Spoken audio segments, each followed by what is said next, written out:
We're still testing the broadcast signal. We are going to talk about Bigfoot in case you can hear me right now. And they're waiting for the broadcast to be published. Apparently I'm not live yet, but I really don't believe them. Oh! Good evening, ladies and gentlemen, boys and girls of all ages. My name is Todd Standing, and we're going to have some fun today. Oh my goodness, we're going to have some awesome, crazy, exceptional questions. I know this because I went on Facebook and said, hey everybody, I'm going to go on, for the first time, I preemptively went Saucy Tart. Hello, Saucy Tart and Jeff. So anyway, I went on Facebook and I said, you guys have some questions? And man, that I just got pummeled with some amazing questions. So before I start answering the questions from all my devoted people that come live and watch the show, thank you very much, so much for everybody for tuning in. First, we'll start here. Todd, your beard is gone. Yes, my beard is gone. My hair is short. So just trying to be prim and proper. It's not good for tracking to have short hair. Pocatella. Susan, do you know Jeff Meldrum? You know he lives in Pocatella? Very cool. Anyways, questions are starting to get crazy here, and I got my little sheet of paper because I don't know how to go to Facebook once I'm live here. So someone asked me about national park missing people. Do I think that's due to Sasquatch? Even mostly due to Sasquatch? Absolutely not. People go missing in national parks. I'm going to say the vast majority of it's going to be just people get lost and never found again because people do crazy things when they get lost. Trust me, I've tracked people.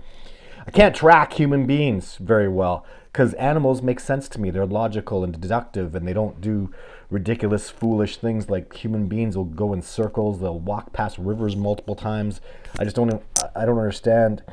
People that just don't belong in the wilderness shouldn't go out on long hikes because it's dangerous. Don't do it. So absolutely not. National park missing people, I would think, just in my own opinion, honestly, I think it's going to be so low if Sasquatch do stuff, which they do. I think it's going to be like 2% probably. So I just think it's going to be low.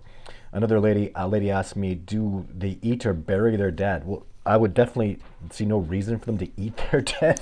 They're devoted to one another, and in no species do, animals just don't, primates don't do that, and great apes certainly not. So, and that would never burn them. Sasquatch, I've never seen any evidence of fire at all. In fact, quite the contrary. And then this was an interesting question I really liked about misconceptions on Bigfoot. The first thing that pops into my head when I hear misconceptions, my first thing, even with gorillas, the first thing that pops into my head is gentle giants. Gorillas and chimpanzees are brutal. Gorillas commit infanticide. Gorillas, I remember being, done lots of stuff with the Calgary Zoo where I live, and they have gorillas there. And I remember it was one of the females' birthdays. So they made her this big vegetable kind of cool cake with some kind of icing and stuff on it. And they got her to come into the next area before the big silverback did. And so she got to eat it, and she's scared. She's like, oh my God, this is so delicious. And the big silverback came in there and beat the crap out of her and ate the rest of it himself. And he beat the crap out of her. She felt horribly bad. I'm not saying Sasquatch are like that, but primate behavior and people thinking that Sasquatch are going to be gentle and tender, that no, they're big giant primates. They wrestle and they amongst themselves, they're what we would consider brutal amongst themselves. They probably bash each other around. It's the males fight for dominance. I've seen real evidence of that. So you don't live in a society like I never fought for dominance of any male and want a female over a physical fight. You know what I mean? So just understand that I think a misconception is they're just going to be big gentle giants. No, I don't see that at all. When they come around me, they intimidate me. Even they're good with me, and they're still, people get terrified when I take them on expedition because the Sasquatches smash and crash and bash, and they're just big, powerful, beings. And I think that's a misconception. Would you think they're just gentle, wonderful little? No, man, no. I just don't see that. They're hunters. They kill. They love the elk and they kill the elk. They'll snap an elk's neck. You ever snapped an elk's neck? I don't think there's a human being in the world that can say that. And I think most Sasquatch can say that. They kill birds, they'll snap their necks. I mean, people don't even kill your own meat anymore. And Sasquatch will do it. And so you got to understand when you have that kind of mindset, when that's your survival. I mean, even gorillas, they're not hunters like Sasquatch are, which would lead me to believe that Sasquatch would have a tendency to be more on the capacity of violence because they do that for survival. But a gorilla would smash a predator coming around it. I mean, just violence, right? Like just brute strength violence. And even again, to be honest, just chimpanzees, in my understandings of them, what I've learned about them, seem to be more violent than gorillas, but they're hunters. They will hunt and kill animals. So maybe the Sasquatch, you can deduce maybe the Sasquatch would be more prone to anger and violence and hostility, but then there's also the higher level of intelligence, which would make them more prone to be civilized or civil. Let's not say civilized. That's a horrible thing to say about a Sasquatch. They are wilderness beings, and for goodness sake, let's leave them that way. Do they use tools? Well, mostly not. Just it would be encumbrant. I mean, they're gonna sharpen a stick to catch salmon. They're gonna pick up a rock to smash over the head of a deer, maybe, or throw rocks. But tools, like, no, absolutely not. In fact, just no, absolutely not. Not anything more than you just walk past it, pick it up. I mean, according to science, when a chimpanzee picks up a straw and uses it for termites, that's a tool. So I guess they would use tools, but they're not going to keep tools. They don't walk around with tools. So actually, I kind of contradicted myself there. I apologize, but just to me, the walking around, I don't want people to think that they're going to walk around and have a rock or have a stick or a boulder or something. They don't need that, but they would use tools when necessary, in that they would pick up a rock and use a stick and that sort of thing. And then I had a question. This is the last Facebook question. Do they mostly live underground? I don't think they hardly live underground at all. So I have no evidence. Underground, like in holes, never seen anything like that. Caves up high at altitude is where I think they go. But if you consider caves underground in the winter, I would expect they would need to do something like that. So, and I've seen spots where I believe Sasquatch winter up. In Montana specifically, and I think they were ripping rocks out and smashing rocks and making the cave bigger. That's why I thought there was a good possibility it had potential for a Sasquatch to live there in the winter, but underground, no. And especially in the non-winter months, in spring, fall, and summer, I see no reason for them to ever go. I see them go to altitude, up, but I don't see them ever going underground, really. So how much does it cost to go on an expedition? We'll go to the website, Mr. Zone 24. It's just discoveringbigfoot.org is my website, and just look there. My expedition stuff is, I don't know, there's always room for negotiation, and I don't know. We just figure things out, right? I've gotten it down this year where I used to take out 3 expeditioners, and now I'm just taking 2, which means there'll be a lot of ones.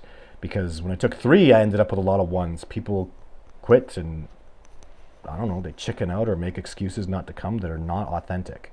If you have some family emergency or something, sure, but you call me and you say, oh, the weather's crappy, I'm not coming out. You don't know what the weather's going to be like. That's a preposterously stupid thing to say. I was in Nordegg with an expeditioner, and the weather was really crap when we were there, and we knew it was going to get worse. It was snow on the ground. It's just going to be crap. It's not a good expedition. So I called back to base camp on the sat phone. I said, what's the weather like in Radium? Because Radium is another weather zone, really. It's hundreds and hundreds of miles away. And they said, hey, it's sunny all for the rest of the week. So the expeditioner, since he was tough as nails, like this, he was a firefighter, just as tough as they can be, matching my fitness at least, if maybe not if better. I would debate that. But anyways, so we went to Radium, and it all melted in Nordegg. The snow all melted. We went to Radium, and it snowed, rained. It was terrible. So, and that was the next day's weather. They couldn't get it right. We have a saying out here: if you don't like the weather, wait 5 minutes. That's mountain weather.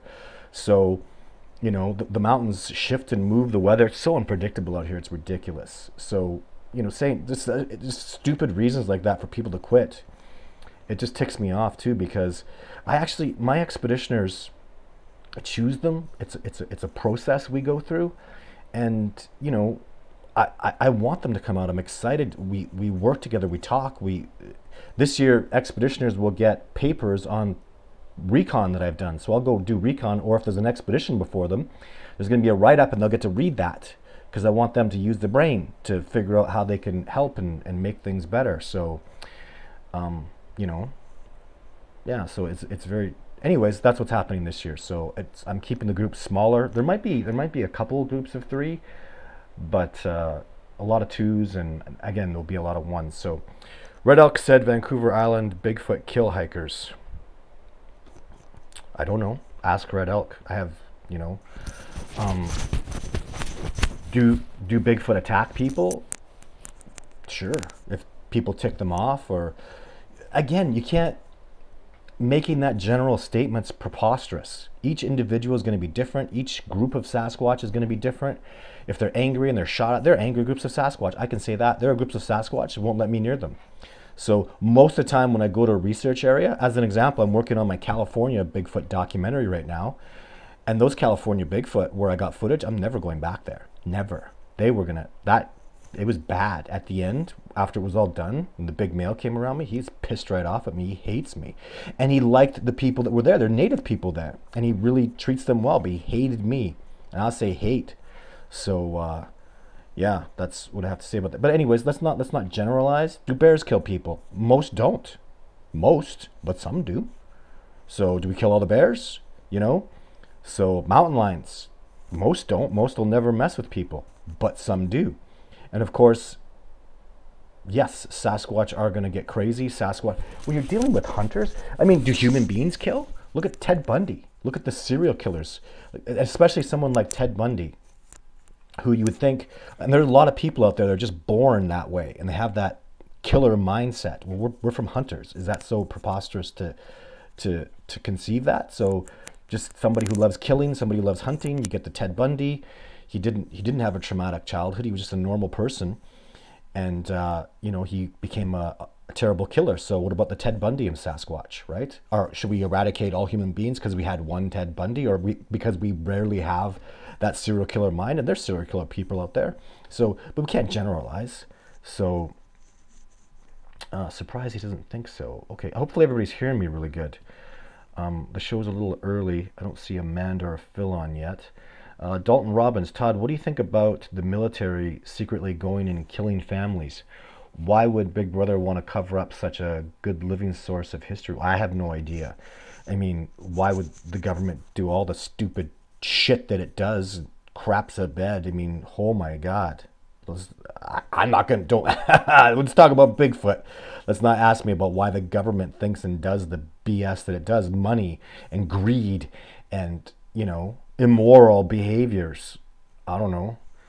Like, my goodness, the right to bear arms in the United States is because of the goddamn corrupt governments that can rise up and, so it's pretty disgusting. I mean, yeah, so, but this is not about governments, and it's not about presidents, and just not about that stuff. So Jake and Jacob here again, big fans here, and we got some good questions in a bit. Could you give us a shout out, please? Thanks, buddy. Sure, Jake, and that's for Jake Fair.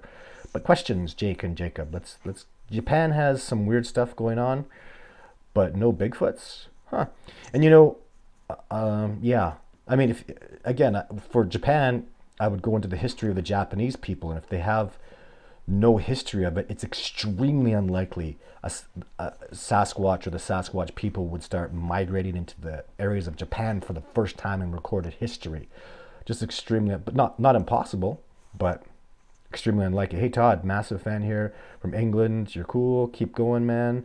Love to come out with you one day on X. I know, that's awesome, Jack. And I do get English, UK, well, say the United Kingdom expeditioners. That always bothers me. The UK, it sounds ridiculous. Uck. Hey, I'm an Uck. I don't know. Doesn't sound very royal and impressive. But, and they don't call it England anymore. The United Kingdom. So, what do we got for questions here? Never heard of Sasquatch kidnapping. I've never heard of any Sasquatch kidnapping human beings. Well, I've heard of it. And actually, there's some really good evidence to substantiate that people have been nabbed. I don't know if you would call it kidnapping, but snatched. And what they did with them after, who knows? Because human beings can't track and follow a Sasquatch without using, seriously ridiculous technology. So, and I mean like ridiculous. Like you have to be like military grade, crazy, awesome technology. So, anyways. Yeah, talking about Billy Hollywood. Hi again from Ohio. Hello, Ohio. That's confusing. Man, I was trying to get some stuff on Ohio, and I know I'm talking with quite a few people from Ohio, and yeah, I'd like to, but I never get great evidence or great stuff. So yeah, happiest wife ever. Hello, Texas. How's the weather down there? So, Expeditioner, happiest wife ever. Long time follower. And hey, Kyla, how's it going? Whitney Hoffman, no, do not go near them. They will destroy you before you even know what happened. Well, and you know what, Whitney? Just if you're talking about Sasquatch, I mean, I try to go near them. I mean, if they're angry at you and they give signs, you're right. I mean, the native people taught me. I heard this in different native languages. You'll take your last breath if you take on a Sasquatch or defy a Sasquatch. You'll just disappear. So and I agree with that. So, but it's just be smart. And I don't know, I'm talking to people all the time, a lot recently. Just people are asking me about, are they dangerous and blah blah. And I can't tell you. I don't know. Just you really got to use common sense, or maybe it's beyond common sense. You have to be a thinker. You have to really deduce what's going on here.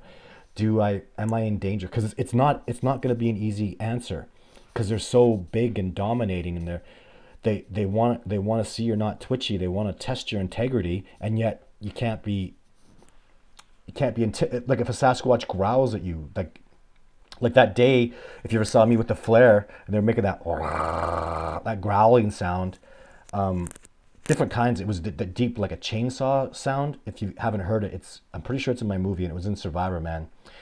As scary as that was, they weren't trying to. They weren't. I don't know.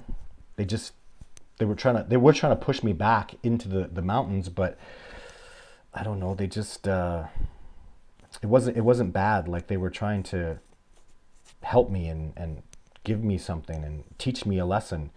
And if you're going to be taught by a Sasquatch, then it's going to be a hard lesson. They're not gentle beings. They're not gentle teachers. So how do they store food? One way I know they store food that I've seen them do is they take salmon and they take it up to altitude up high where it's cold, and they wrap it in the sphagnum moss. I've talked about this quite a few times. I've never seen any evidence of them like storing berries. I couldn't even see that happening. If you ever saw the amount of berries a bear will eat in a day, basically just eat constantly, as much berries as they could intake, and they just put it through their system. I think the Sasquatch would never have need to store berries, because they could just eat so as much as they could pick up and put in their mouth in a day. I think they could eat that much. I mean, it's not like where I live, the berries aren't. It's work to get them. Like the bears have to mow along, and it takes calories to come down and pick up. It's not like they're all bunched like grapes or anything, and they're little, and it takes effort to pick one up and eat it, pick one up and eat it. It might take a calorie to get that 3 calories in your mouth, if you know what I mean. So, yeah, they're very smart. They use deductive reasoning and bait for an answer. If you're talking about the Sasquatch, that's from Kevin Can Fly. They're extremely smart, smarter than me in the wilderness. I have trouble figuring out what they do, and and just immensely intelligent. I can't not see almost everything they do. It's just so deductive, so intelligent, so precise, so well thought out. As much as I'm always trying to figure out what they're teaching me, and it's wonderful being a student of theirs. It really is. It's just I feel so grateful that I have that, and that I'm able to do that. Todd, what do you think about the U.S. military secretly going and eliminating family of Bigfoots? Didn't we ask that question already? We did. And I don't know what the government and why they would do that, and I don't get it. So what would I think? I would think it would be horrible. I think it's a goddamn terrible thing. What just happened to my questions here? Okay, sorry, hopefully the internet's holding out really well. Quantic awareness. If you believe Bob Lazar, and I do, he says aliens from Zeta, Rugo, modified shamans, the Earth 63 times. Bigfoot is one of those races, just like the. Okay, that's wow. So, yeah, that's got nothing to do with me. I don't know anything about that kind of stuff. And see, I would say, honestly, oh, there we go. There's tons of questions here. Hey, Phil. Hey, Amanda. I see you there now. Let's not worry about. Holy crap. Like, people would complain about me when I was trying to get protection for them because I can repeatedly get out there and show people Sasquatch. So I wanted protection. I felt people saying I was putting the cart before the horse. And I didn't feel like that. And I still don't. I still want them acknowledged and protected because, you know, that's the horse to me. The cart is the research and the discovery. But when you start making, oh my God, like, you know, aliens and deductions, that's just, you're getting whoa. Like John Benernagel would say, let's not take it something paranormal, make it more paranormal. Let's work on the foundation. Let's work on the founding principles to go, you know what I mean? To build on this, to get the right funding and research, and let's build a foundation before we start worrying about aliens and autopsies and, you know, Bigfoot using mirrors to signal aliens so they can go home. I hear stuff like that all the time, and it's way too far out there, and it's not good. It's not good for the research, guys. It's not. It's too much. It makes us look like we're, you know, it's crazy talk. What the hell are you trying to prove that they're aliens? You can't prove they exist. How do you know their DNA is from aliens and aliens? Nobody accepts my DNA. Nobody's talking about the DNA, you know, or at least not in terms that are worthy of what we have for information. You understand we have DNA? Who's analyzing a full genome and saying there's alien? You see how that's just ridiculous? So it's hard enough to just go with the DNA that we have that has been analyzed and shows 19 female mitochondria human genetic strains on one side. That is so hard to swallow, but I'm not afraid to talk about it because it's a fact. So, you know, any chance I might grow the ponytail from Paul? Well, I want to get my hair long, but we'll see. I'm not so young anymore, and we'll see how it goes. Rob Kelly, that's 4 questions I have asked over the past month with no answer. Okay, what was your question, Rob Kelly? You know what, guys? Be patient, please. There's a lot of questions on there, and I don't mind you keep asking the same. If I'm missing your questions, and please, my thing, the YouTube thing is skipping all over the place, and I'm not. It bumps down and jumps up 15 times, and I'm gonna miss questions. I really apologize. I'm not ignoring anybody. I like tough questions, and don't be afraid to keep asking it. You can kind of follow where I'm at. Like, I'm with Brian Woodward, who says, hi, Todd, and Whitney. Are you still getting Bigfoot recognized? Yes, Whitney Hoffman. So you see where I'm at, and there's Amanda. Please don't use capital words for your dad. So anyways, that's where I'm at. So I'll try to work my way down there as best I can. Once in a while, it bumps. There, just bumped. So someone gave a donation, and I don't even know who, and the whole thing bumps and jumps around. So I apologize, but I'm taking it step by step. Jake Fair, Todd, could you please give me... Oh, we did that already. So what the heck is going on? Yes. Oh, and if you guys have, I don't know, Facebook worked really good. I'm on Facebook. Do I believe in ghosts? I don't know. No, not really.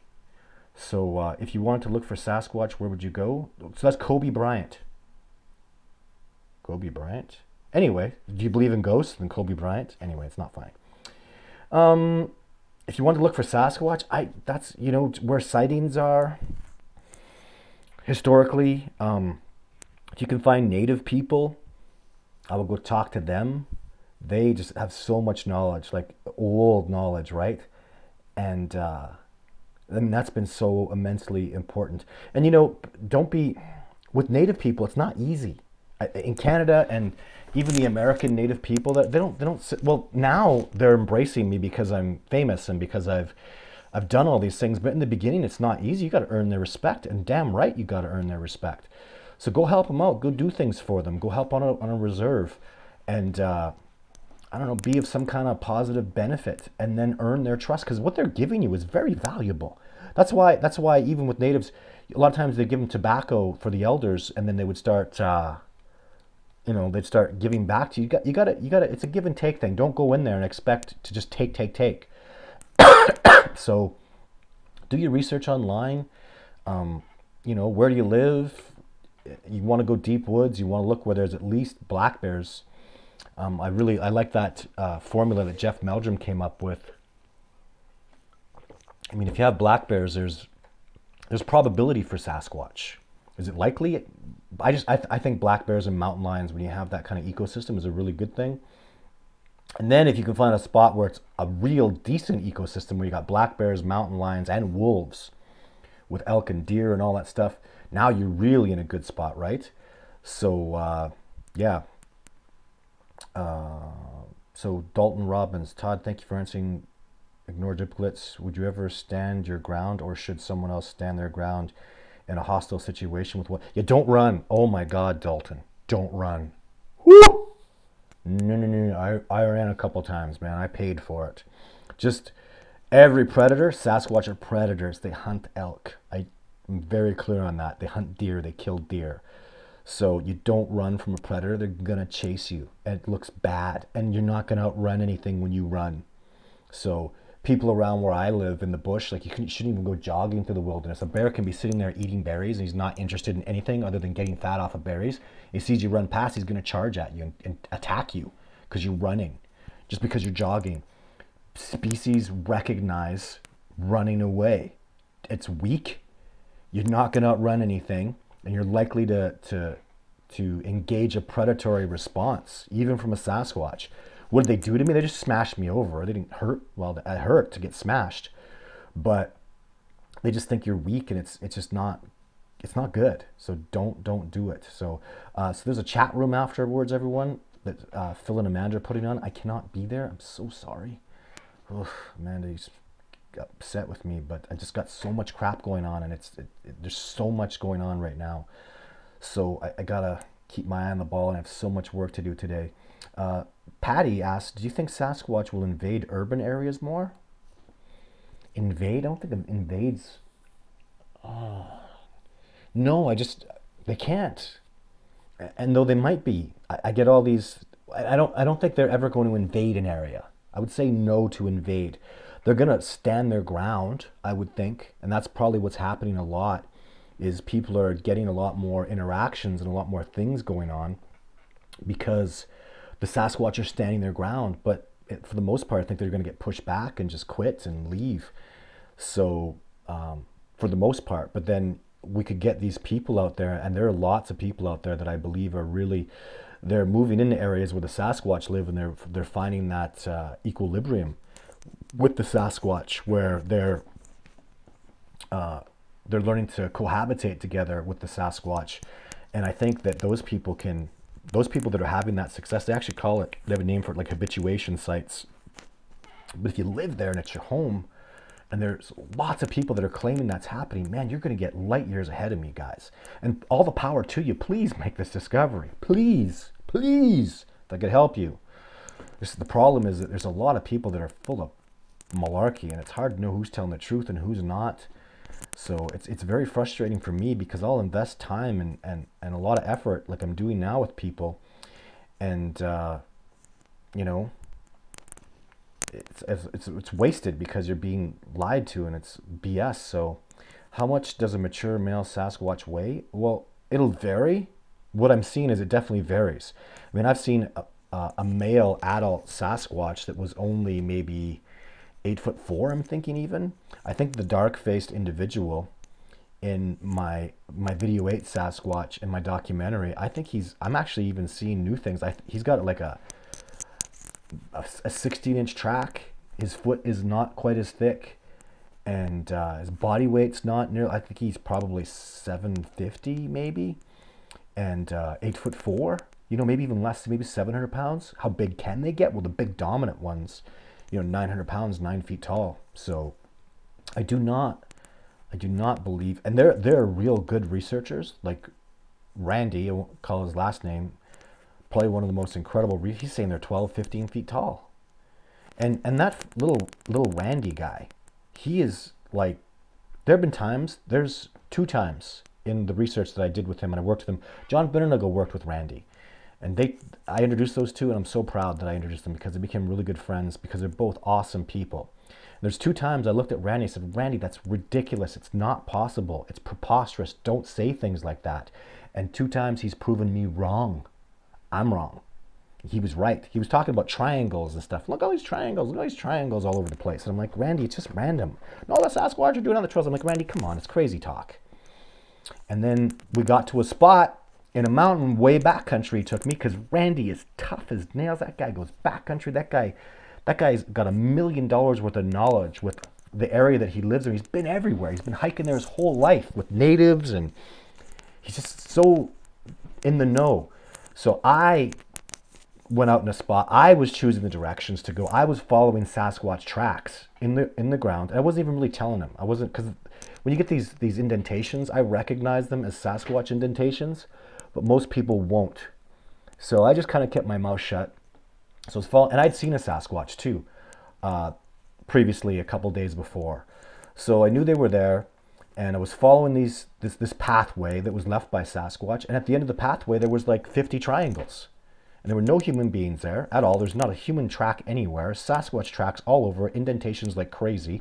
It smelled like Sasquatch. I think they had urinated close in the area.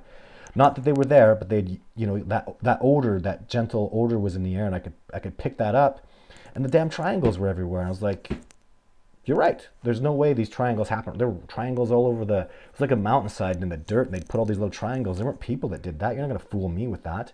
Heavy indentations from multiple Sasquatch. I'd just seen a Sasquatch, and there's triangles all over the place. And there's What do they mean? I have absolutely no idea. Because even though he was right, I haven't done anything with that ever since. I don't know about it. I don't even want to go there. I'm still trying to convince people of freaking tree breaks and structures that are obviously Sasquatch. The triangles are just, it's another level. I'm not ready to go there yet. And I have other things that I'm focused on, other new things I'm trying to substantiate in the research. So I'm not going to do triangles, but he's right. And there was another thing he did too. I won't get into that, but he was completely right about those things.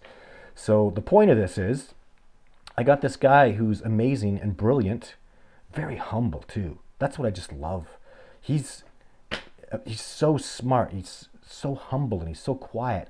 That kind of genius just impresses me. And then he's wonderful, and he's got integrity, and he's a good person, which is also so freaking rare. It's, him and John Binnernagel got along together because they're just absolute gentlemen. I can't say enough good things about John Binnernagel and Randy. And then he tells me there's 12, 15-foot Sasquatch, And I'm still going to say absolutely no way. I'm 95% convinced there's no way. I'm only 5% because he says so, and I got to give the guy some respect. I can't keep a closed-minded, because how many times is he going to prove me wrong till I believe him? But anyway, so that's what I have to say about that. How much does a mature male Sasquatch weigh? I just read that one. Let's go down a bit. Todd, any change? You might regrow. Whoa, we got to go down here when I say down. Will climate change force Sasquatch to more populated areas? Climate change is it's damaging everything. For God's sake, people, it's so real. Like, I just want to swear. Like, I see it. I'm out there in the bush, and I see the climate change. I see the animals getting damaged. Like, changes are happening. It's damaging nature.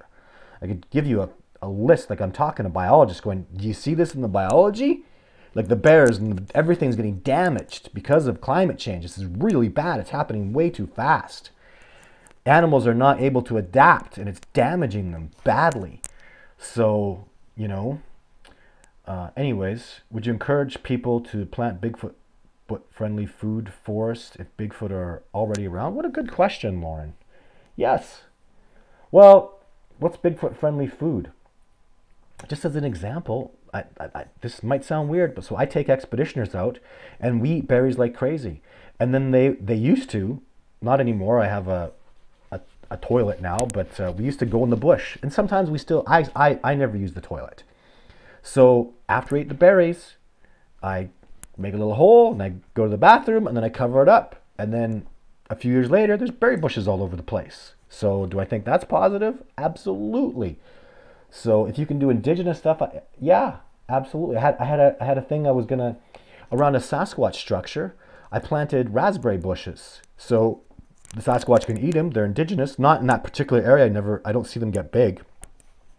Actually, they are in the area. But what I did is I planted a bigger species. It's like taking a coastal brown bear and putting them where the grizzly bears are. They're the same species, but the coastal brown bear is not going to survive. And those larger raspberry bushes just didn't survive. They didn't take to the earth. But I was okay planting them because raspberry bushes grow there, right? I just took a bigger species of raspberry bush. And who cares if it grows out of control? It's raspberry bushes. Anyways, and the reason I put it there is because they were taking apples from that structure. It's actually the structure that's in the documentary with Jeff Meldrum.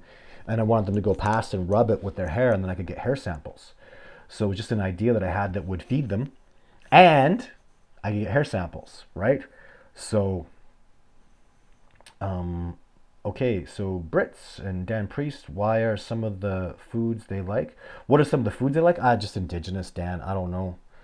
It's really like when it comes to their diet, it's going to be complex. You know, I'm not gathering scat every day from the Sasquatch or every month and analyzing it, but you know, I see, you know, in the scat though, Dan, man, the stuff that I saw with Survivor Man, I'll never forget. Probably one of the best scat samples I ever got.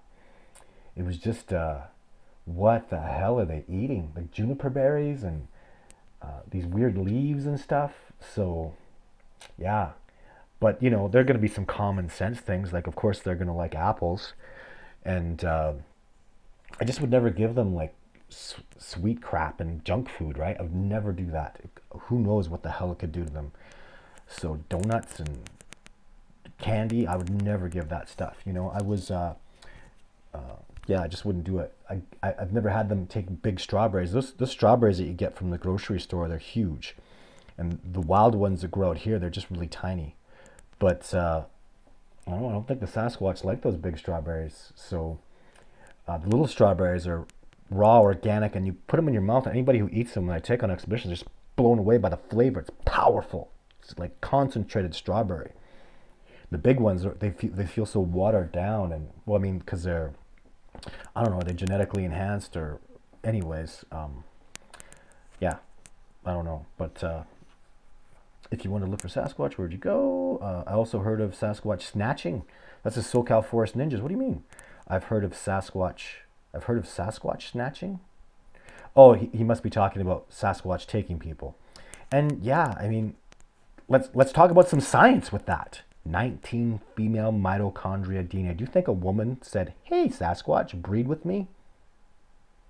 I don't think so. 19 times? And don't forget, 19 times it was successful. Probably, you got to say 10 times that it was not successful. That a Sasquatch bred with a human native woman.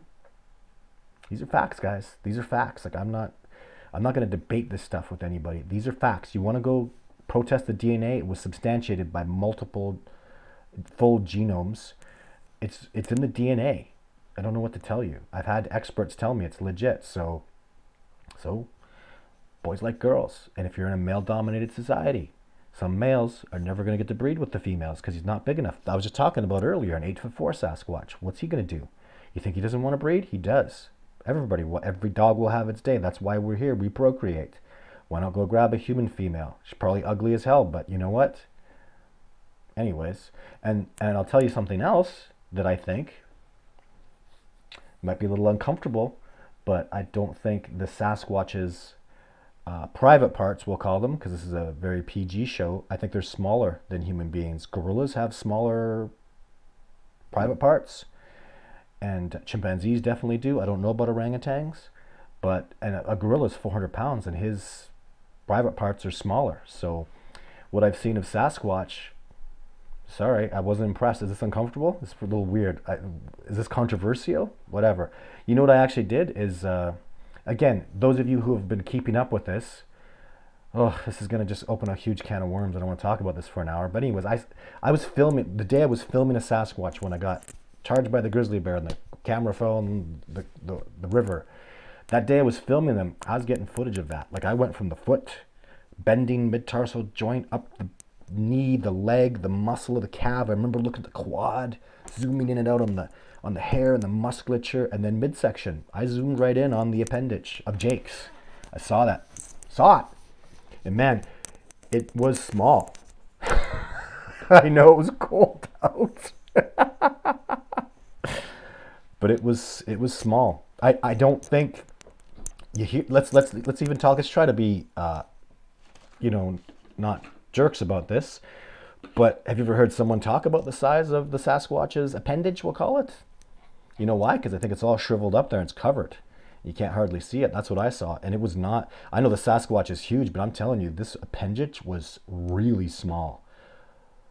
How small is really small? I would say the size of a gorilla's. I've seen a gorilla's appendage, and that's how big it was. So the Sasquatch are over twice the size of a gorilla, but it looks like their appendage is about the same size. So then if a Sasquatch, now you're really talking, if a Sasquatch bred with a human, it's not like he'd rip her apart or anything, right? It's not like you're talking about anyways, I don't want to joke about the subject because people get funny and joke. I'd like to not joke about that stuff. So Carrie Edwards, love your videos, would love to go on the field with you sometime. Well, apply, Carrie. I had this coronavirus, 4 people have dropped out. So but since last week I said, hey, 4 people have dropped out. And right now, if you're American, the Canadian dollar has been dumped for no reason at all. So, your American dollar is, I'm just giving a discount based on that alone. The dollar is so over for Canadians that, I'm just giving a good discount on that. And I've actually given that discount. I've passed that on to all my expeditioners. I'm just like, look, pay now. The dollar is so low. And I'll give you the difference because it's going to go back. I mean, the Canadian dollar was almost 55 cents. It's the lowest of all time, and there's no reason for it. The American economy is in trouble right now, and the Canadian is not. We're killing this coronavirus stuff, guys. Like in Canada, we're doing really, really well. I'm here. I live here. We're doing awesome. Everything's going good. And, our government is... has the ability, we're less of just fight for yourself and you're on your own kind of government. It's a free country and you can still do anything here, but we have Medicare and you guys have an army. So which do you want? I don't know. So anyways, I don't want to get into politics too much, but we're doing really good here and there's no reason for our dollar to be low like that. It's going to hop right back up. If you're smart, even you want to make some money, if you're like, invest in the Canadian dollar right now. Take your money, if our money's dropped so much, if you're American, take $10,000 and put it in Canadian, and it's at 55. When it goes back up to 75 where it normally is, you make 20 cents on the dollar. Good on you. If I had the money, that's what I would do, because there's no freaking way that should be like that. So it's ridiculous. But anyways, chance of me regrowing the ponytail, I don't know. Hello from Wyoming. Woohoo! Wyoming has a really cool, Jeff Meldrum's mentor had such a cool, actually, Jeff Meldrum's mentor had a thing happen in Wyoming. I haven't heard the story in a long time, but like I think a Sasquatch was like shot and stuff. It's pretty impressive. Don't quote me on that. Probably already did, but when we talk about Jeff Meldrum's mentor, someone like Jeff Meldrum is a great man. His mentor had this incredible Sasquatch stuff happen, and it's very, very controversial stuff. But Jeff Meldrum's mentor is like a wildlife biologist, PhD. Great man. So very incredible stuff. I would like Jeff Meldrum to maybe come talk about that. He knows that incident very well. Todd, so from Dalton Robbins. Todd, also, how do you think the negative down through the United States from Canada to Texas, Florida, and are they able to distinguish between their different species, do you think? How do you think they navigate down? I don't think they'd have any trouble, Dalton. I mean, it'd be a joke, right? If you watch my last video when I talk about how the Apache helicopter captain who patrols the border from time to time, they see them regularly. So, yeah. Why does the government keep it secret? John Shaw asks, and I don't. Because money. Why do you think they do anything? Money. Because if there's indigenous people, which a Sasquatch are, they're an indigenous people, they're going to have land rights. They're sentient.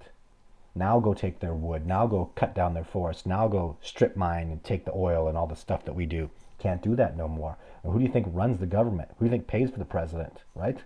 Who do you think, they have freaking lobbyists that kissing the president's ass, you know?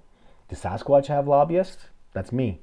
And I'm not doing a very good job. None of us are. So how come we don't go win the court case? How come even lobbyists, people spend millions of dollars on lobbyists? If you spent $1 million on this lobbyist, Todd Standing for Sasquatch, I'll come back with a movie proving they're real that'll blow your mind so dramatically, like mind blown. How many individuals in the group? What are the male, female, brother, sister, aunt, uncle, DNA chains from each like, I just would be unreal what I would come back with. But this lobbyist is only capable of so much, and without the right tools, we just would keep struggling along and do the best we can. And I am doing the best I can. I'm doing amazing, and there's so many other researchers that I just admire. They're doing fantastic work. Thank you to all of you that are doing this awesome work.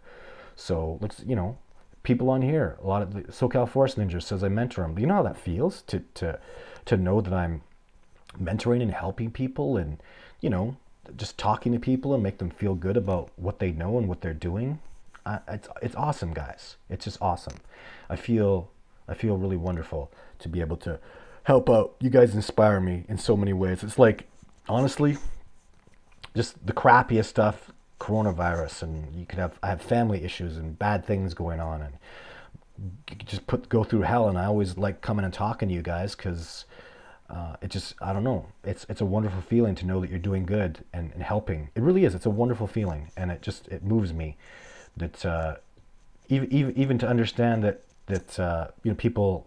There was a thing on Facebook that started chatting yesterday about, do you believe Todd Standing's a hoax or not? And I'm not going to go participate in that.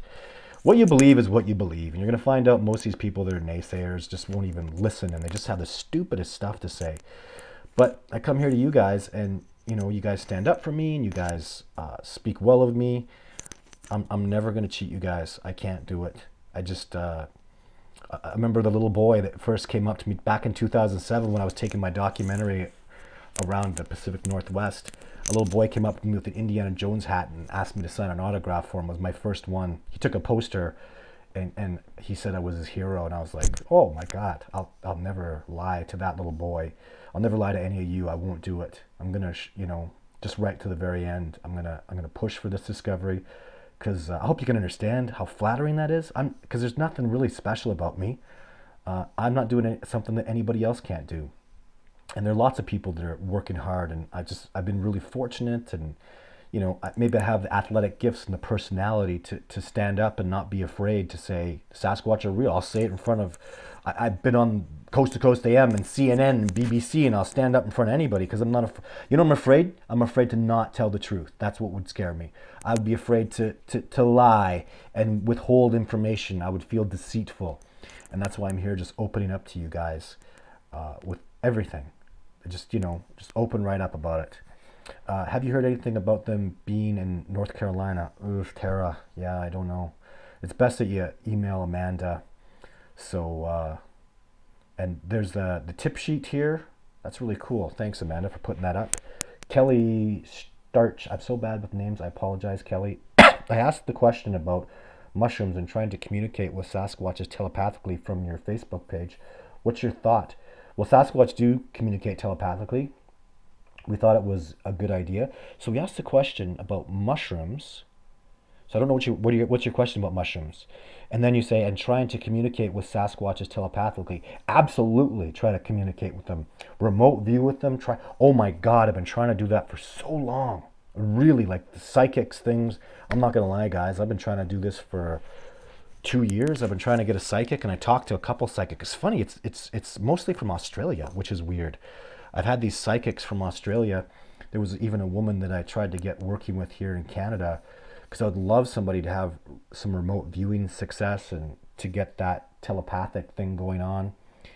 So I seem to be very limited, and then I'm having my brain is just messed up right now with personal issues. It's all going to come out soon too. The coronavirus has delayed stuff, and I got all these little issues that are getting delayed because of this. But I just said a few minutes ago, I want to be transparent with you guys. I'm literally legally bound to not have discussions, but it's not anything to do with Sasquatch. It's my own personal life, but I'm legally bound to not discuss these things. So I will not. Yeah, but I don't know about mushrooms, what you're asking. I don't do mushrooms really, Kelly. So there's some, anyways, I don't want to get into that too much more, but Eric and Andy, Bigfoot's in NH. This is Paul saying that. So you guys, hopefully Eric and Andy, you know what he's talking about. Allison Nicole, a huge hello from Scotland. Please keep up the good work, Todd, and stay safe. Yeah, I got some Scots that are attempting to convince me that Sasquatch exists in Scotland. I'm heavily on the I highly doubt it thing, but there's a wonderful lady who I really like who's on a mission to convince me. So, and all the power to her. I would love to go to Scotland. I would love to travel and do more Bigfoot stuff. But it's just, you really have to understand, guys, that my number one priority with Sasquatch is the discovery of Sasquatch. That's why my movie's called Discovering Bigfoot. So if I'm traveling around to Scotland and New York and doing, hey, it's wonderful, and I don't care about fame. It means nothing to me. Couldn't give less of a crap. I don't want to be famous. In fact, I find it to be derogatory about this discovery. One of the main reasons I had a beard and long hair, well, especially the beard, is I'd shave the beard and nobody would recognize me and I could just be left alone to do things with my son. And I just appreciate, a guy like me is, you know, I don't mind being alone. I love being alone in the wilderness, actually. And I'm very peaceful and I like to be kind of left alone and I don't want to be under the public scrutiny at all. I don't like it, but I don't have a choice if I'm going to do this Sasquatch stuff. I need help. And I want to help people. And in the beginning, I came because I needed help, and then boom, people need help too. So I'm helping and getting help. It's just like I was talking about the natives earlier. I want to reciprocate that, and I want to give back. So yeah, do you expect that Radium Troop is still around the area? This is from STU Cox. Yeah, absolutely. I don't. Do I expect? Absolutely, they're not going anywhere. That's primo Sasquatch habitat. The male has to fight to maintain that habitat, that territory. It's very primo stuff. Really, really rich, good area. So Kelly Stretch says we're in northern migration. Hello, Kim Clark. Thank you for the happy face. John Shaw, Todd, why does the government keep them? We did that. And I talked about that already. Todd, why do you believe the average lifespan of, just 40, 50 years is what I would speculate. And I have evidence to substantiate that I won't get into, but I think, 40, 50, even just dentition alone, right? So, James, Todd, my friend, I've missed you online chats, bro. Hope you're really healthy and safe. Thank you. And same to you, James. I hope you're really healthy.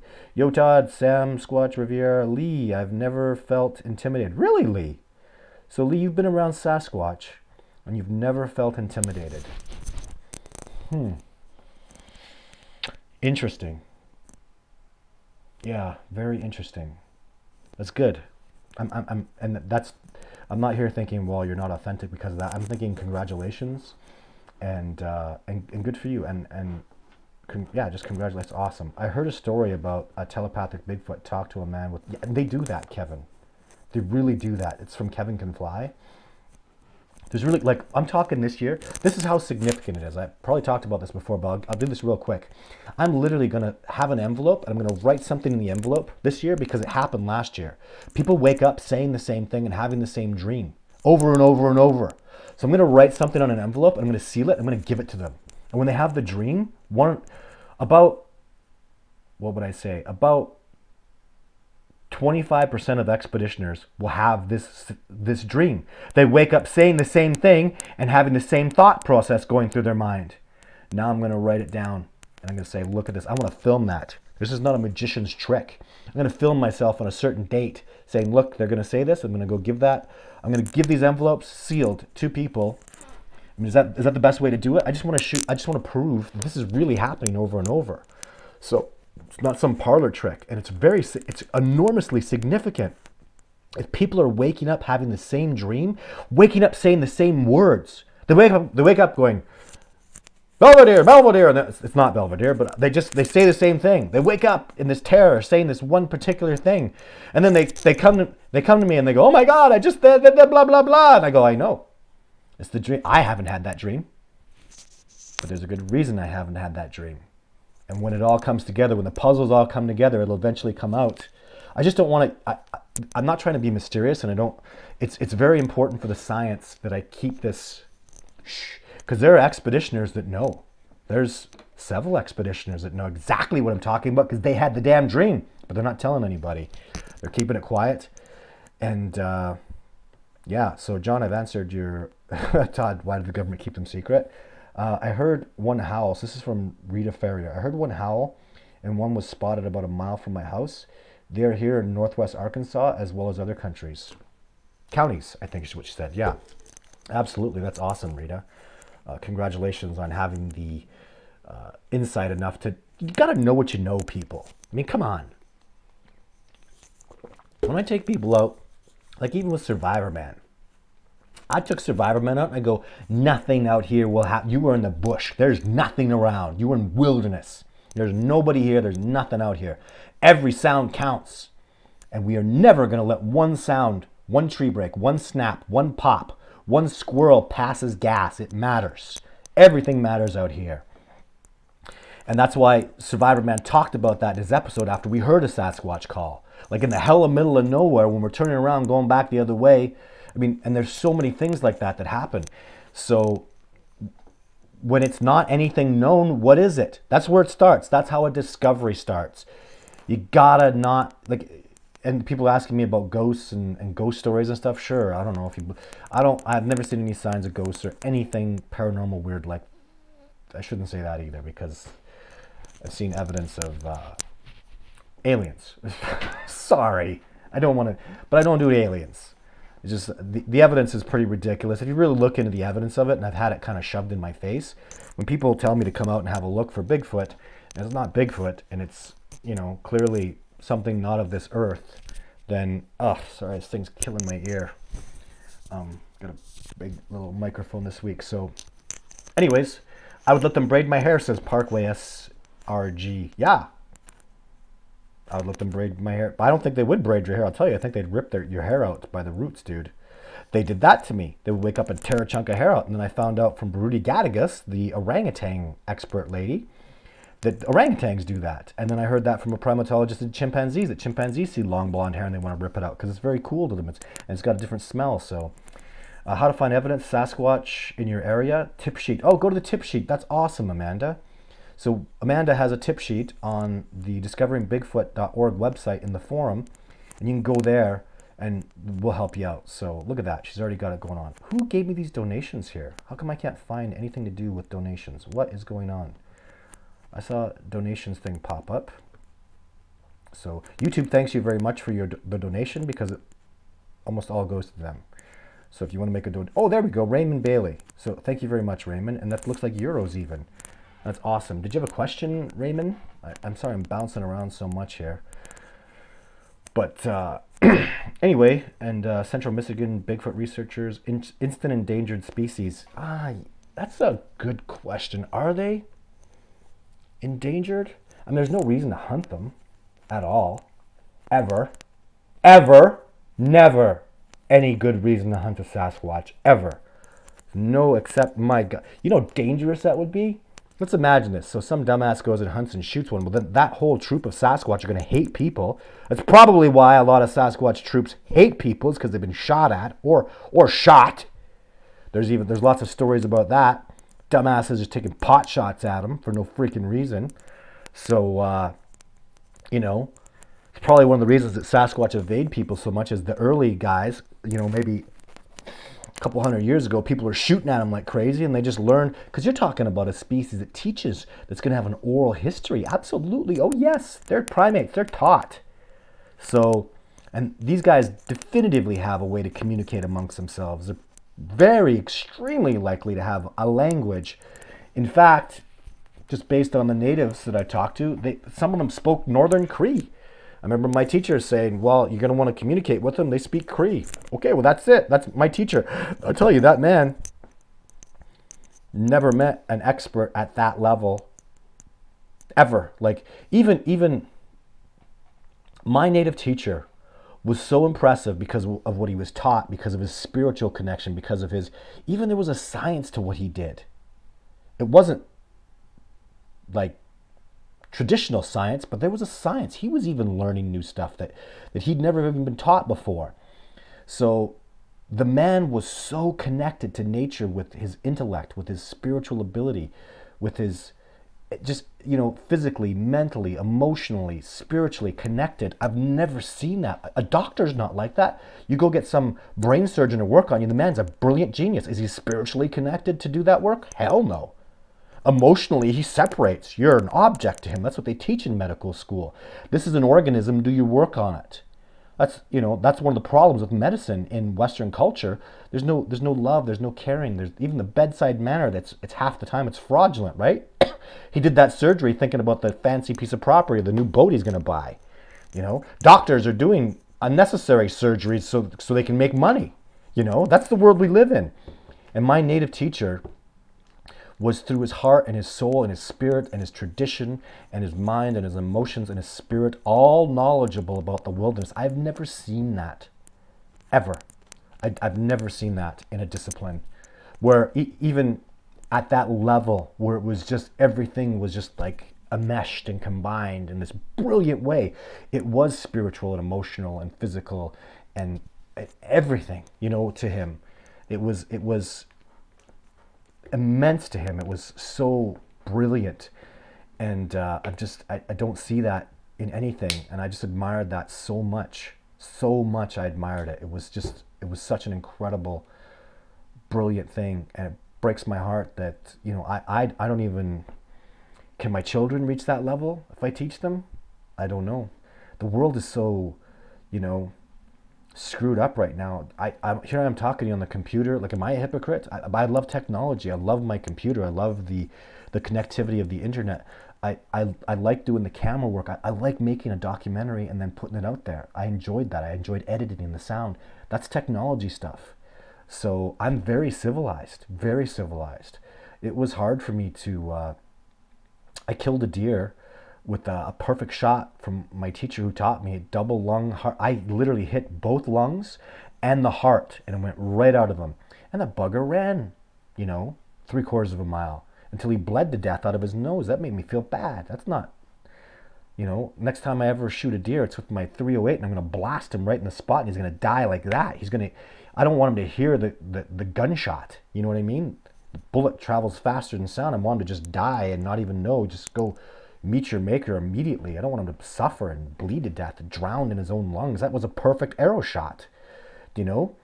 So anyways, I'm very civilized, very, very civilized. I haven't, you know, there's a lot that I have.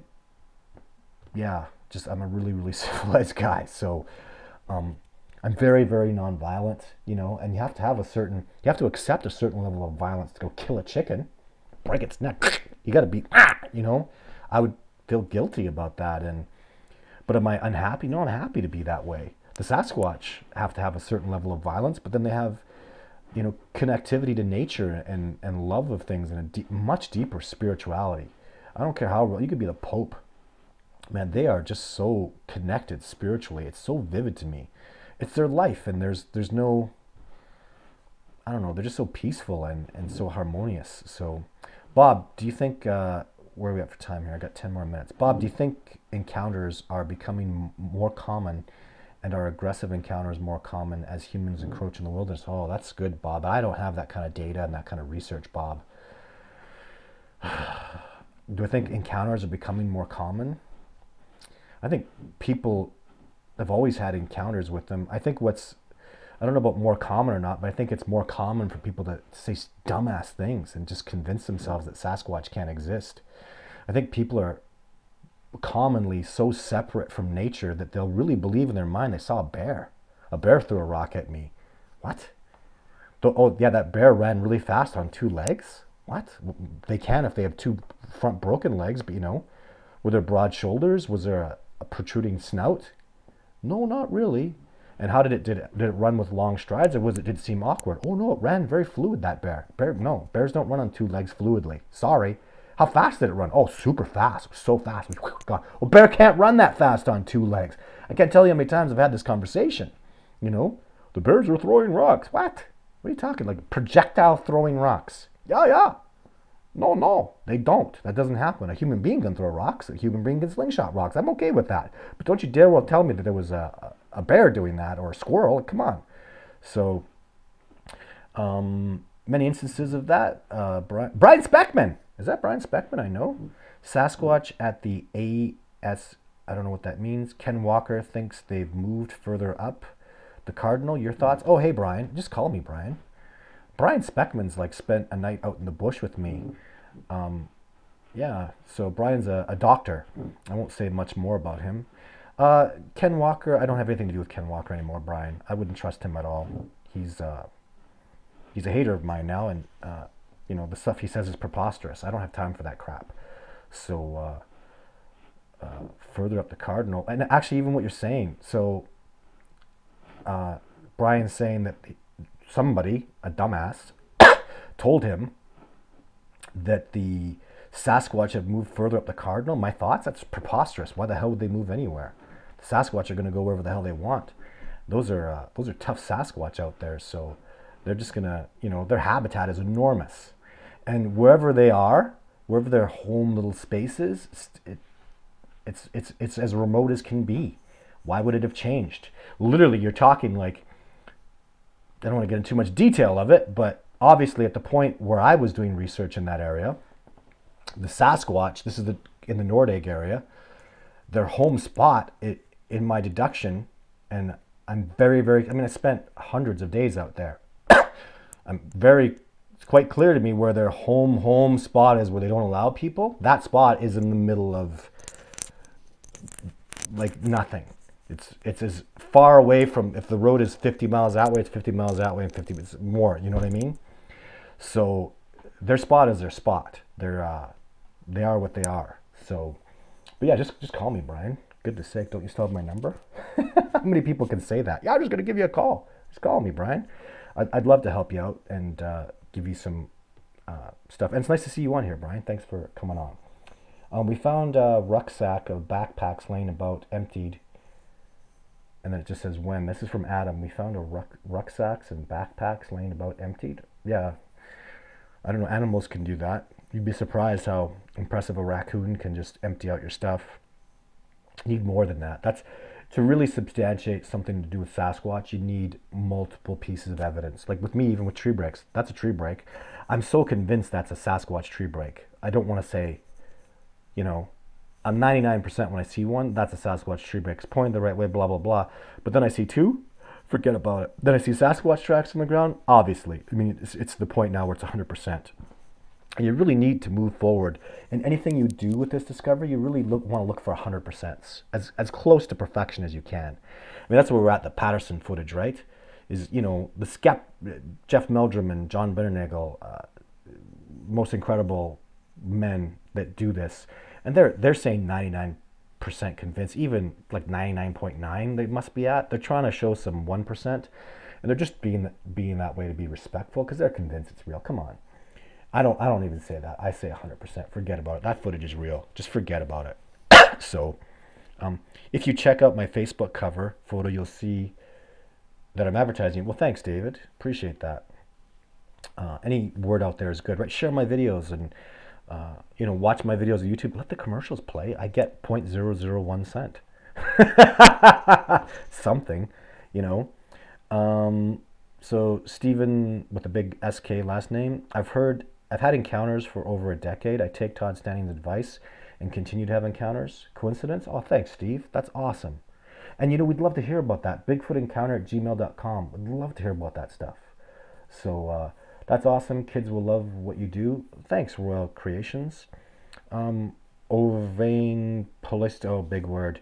You should be careful, though, when you told them they caused you to get your leg punctured by trees. It kind of tells me they might not know how strong they are. Well, again, I don't know how to pronounce that. Ovanes? I ran into the tree. I was being the dumbass. I was acting inappropriately. So I suffered those consequences. I don't blame the Sasquatch at all for, what they did. Even to be honest, they were not smashing me. Like, it felt like I was being smashed. They just gave me a little gentle whack in the back, and I fell down. And when I hit the tree that was down, I hadn't been hit. Like, they were pursuing me, and I was running. It was just my fault. I don't know. I don't blame them one little bit. Not even the slightest little bit. It's not that I was even panicked. I don't really feel panic. I don't really. it's just not normal for me to feel and think that way. But I was terrified, and it's different for me. Like I don't really feel depressed. I'd be very unhappy about a situation, and I don't want to take antidepressants because I'm just unhappy, and there's a reason for me to be unhappy. And if I felt happy while something horrible was going on, isn't that kind of ridiculous? Oh, hey, my life is falling apart and I'm happy. No, there are times when you need to be unhappy. I'm not taking damn drugs for it.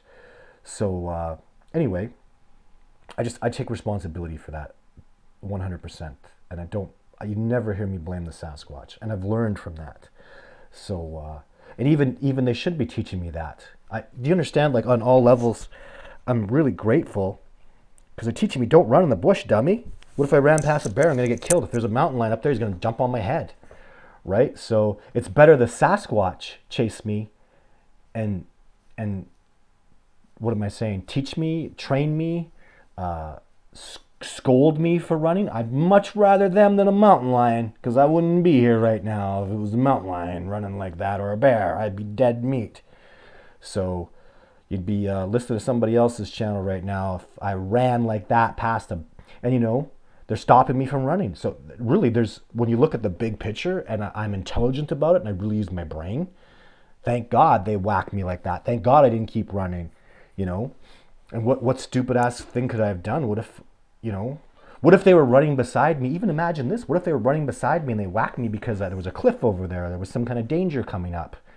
He's telling me to be more careful and don't harm yourself out here, you dumbass. I don't know. And that's not a preposterous statement to me.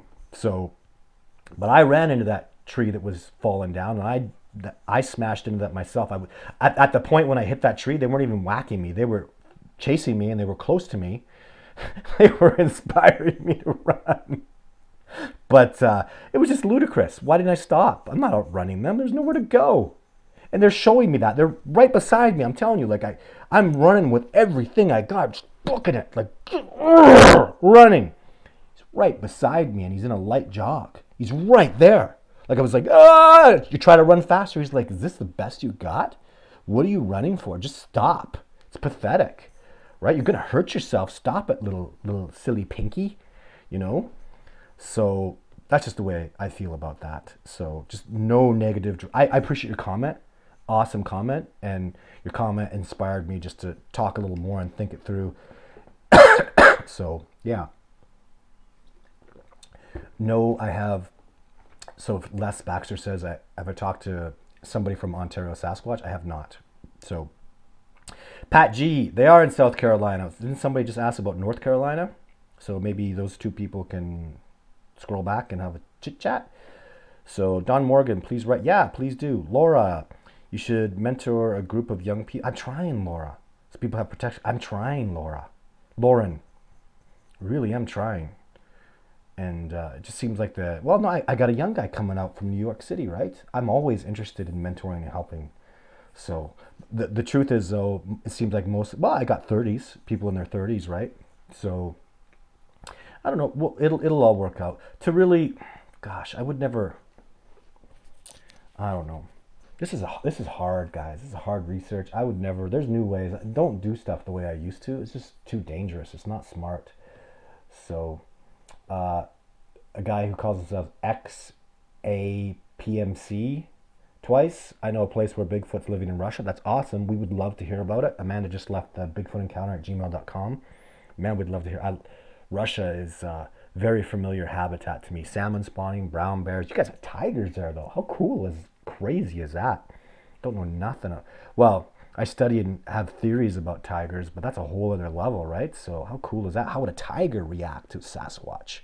I guarantee you they're not the apex. They're the known apex species out there. And what happens with wolves and tigers? So a pack of wolves should whoop a tiger's ass. But I can't quote me on that because I don't know. But very interesting where the ecosystems are so similar, but tigers are gonna throw everything. Do you have mountain lions up there? I don't even know, right? In Russia? So really cool stuff. I love the diversity of this planet. I love this planet. I could spend my whole life just traveling and studying nature and known things. No more paranormal. People are like, hey, you're going to go do Loch Ness? Hey, you're going to go, no, when Bigfoot's done, Time for me to go be an old man and just be wise and give people advice. Maybe. I don't know. Just be humble and have my own little space. So, Central Michigan Bigfoot researcher, how many other states have you investigated? Oh, that's a good question. Okay, so I've been to California, Washington State, Montana, Idaho. I've been to Florida, been to Ohio, and where else? I've been to Texas. I think that's about it. Can't think of anywhere else I've been to. There are other places I've, like, you know, when you're talking investigated, I was investigating in Florida. I had a look around. I was in the glades. I was looking around. Oh, and somebody asked me about the skunk ape. The skunk ape is a Sasquatch. I don't really like that term, but for whatever reason, the Americans that took over down there did not keep the indigenous people's name. There must have been indigenous people there, and they must have had a name for Sasquatch, but that was just thrown to the curb. I'm very unhappy. That name is very disrespectful. I don't like saying it, the skunk ape. I wish somebody could find out for me what the indigenous people called Sasquatch in Florida, and then I would call them that, because skunk ape is just very disrespectful. I really don't like that term. Bigfoot is bad enough. It's not a respectful term, guys. Just naming, what do we call bears? Long snout or long claw? Even that wouldn't be so disrespectful, you know. Do you call mountain lions bright eyes? And that's not, just naming it after your foot. Ugh. Yeah, that's why I like to use Sasquatch. So just a couple more questions here, guys, because I got to get going. My battery is about to die, guys. Thanks, everyone. Thanks, Jeremiah. Rage of JT. But if there's anyone I can have chat with about, please, all I've been thinking about all week. It happened.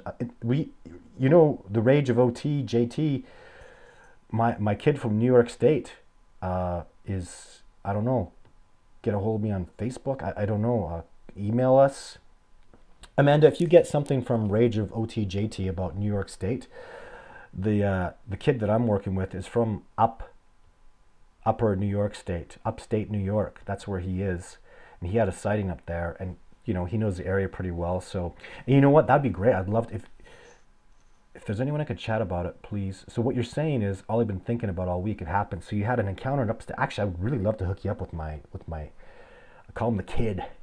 I call him the New York kid. How about? I don't like saying people's names, because even if he's not private now, he might go public, and people change their mind in a real hurry when you get the haters chasing you and all the crap that can go on. It's not fun sometimes, guys. So Sean starts with a PR. Hey, Todd, ever encountered the Bigfoot down Settlers Road in Kootenai Valley? Hi, Sean. Brown Dwarf, why did you get timed out? I don't know. I didn't get it timed out. Michael Selmont. Todd, Australia has animal communicators. Bring one along. And that, you know, it's so crazy, because it's all the best animal communicators I've been talking to. But there you go. Amanda's saying, write to us, Rage of JP. That's cool. How do Bigfoot wipe their scat with hand? I don't know. It's a funny question. I don't mind it. How do Bigfoot wipe themselves? Bears don't wipe themselves. I was just thinking about that a couple years ago. I got this beautiful Roddy. I love her to death. I've never wiped her butt. Ever. It's cleaner than mine. Sorry. You want to have that discussion, I'll talk. Todd, not to be rude, but you're not that famous, right? No, I'm not. You're right. I'm demi-famous at best. And I don't know how famous I am. I don't know. I don't mind the question. Sorry. There's a level of fame, though. I mean, I have hundreds of people watching this right now. I get over 4 million minutes a month watched on YouTube. That's not bad. You know, over 3 million views, 70,000 subscribers. I'm not doing too bad. So I'm pretty pleased with it. And you know, my documentary did very well. I do okay. You know, so I've been on TV so many times. Oh my God, the newspaper stories and stuff. Oh boy, back when newspapers mattered a decade ago. Are you pressured to show direct evidence? Yeah, I feel people are rude about it. Where's your new video? You haven't got a new video? No, I don't know. Where's your new video? So remember, I am just a regular guy. I'm not some rich dude I'm getting by.